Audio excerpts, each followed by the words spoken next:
يا جماعة هون بدبي الموضوع فعلا مؤذي للنفسية، بتصير تحس حالك انت غلط او انت كنت عايش بكوكب واجيت على كوكب اخر. كمية الناس اللي بلتقي فيها واللي بتحاول تحكي ببساطة وانه هي ما عاملة شيء، او هي مثل هذاك قصة الاب اللي عنف ابنه وما جاب له جيمس، بس جابها له وخلاه يركبها. ف انه صادفت شخص فعم بيقول لي انه ابنه صار قريب 18 رح يخلص بكالوريا وبده يفوت على الجامعة.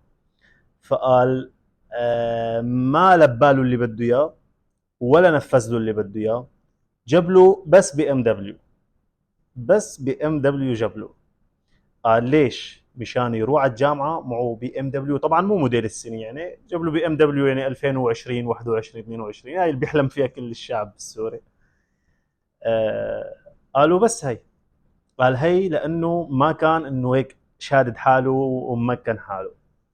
فبتطلع هيك يعني انه بتحسه هو عم يحكي انه هو حارقه حرق يعني.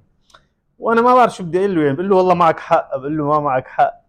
بس هون كميه التعنيف بالسيارات ما أنا طبيعي. يعني مثلا الاب بده يعذب ابنه، بيروح بجيب له مثلا كمارو.